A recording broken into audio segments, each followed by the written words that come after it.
important is it for Microsoft to keep making its own hardware? To us, one of the key things, I guess it's Alan Kay who said, if you're serious about your software, you make your own hardware.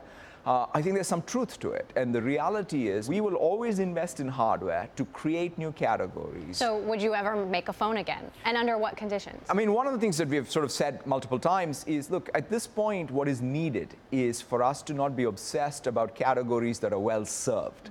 Not at least on current rules. What is considered a phone today will be very different in the future. The question is, even take HoloLens. Is it a mobile device? Yeah, it is. It's untethered.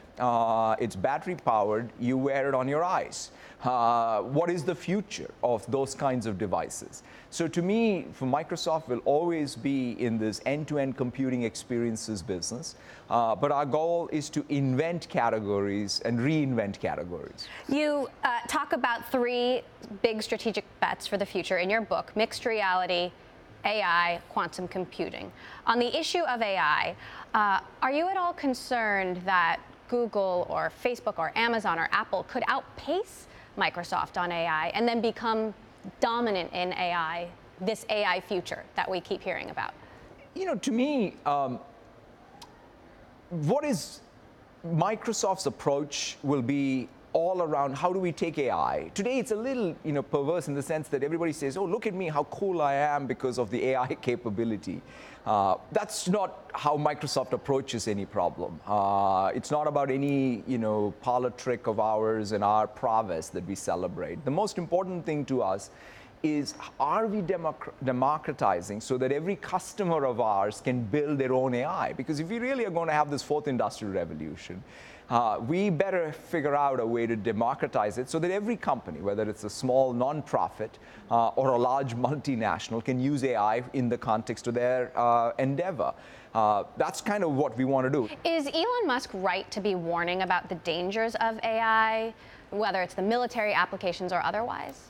With any new technology, there is a lot of good that comes with it, and we should first grab hold of it and then be clear-eyed about any unintended consequences. So we've got to be able to use AI to first help empower humans. But that said, wherever AI runs amok or we lose control, that could be dangerous.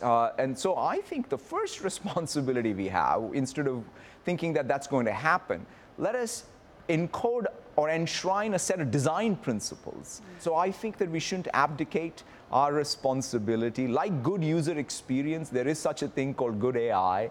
At least I'm of a firm belief that what is the need of the hour is for us as creators of AI to enshrine those principles. So robots could take over the world, but hopefully not. Yeah, it's up to us. What is the one product that the competition got to first that you wish Microsoft could have invented? Look, if I look back at history, there are many products. Quite honestly, I wish we had gotten even to the relational database before Oracle. Because if you think about one of the most amazing pieces of technology, or before IBM. So I just don't worry as much about looking at, hey, the product or the technology, somebody else got to it.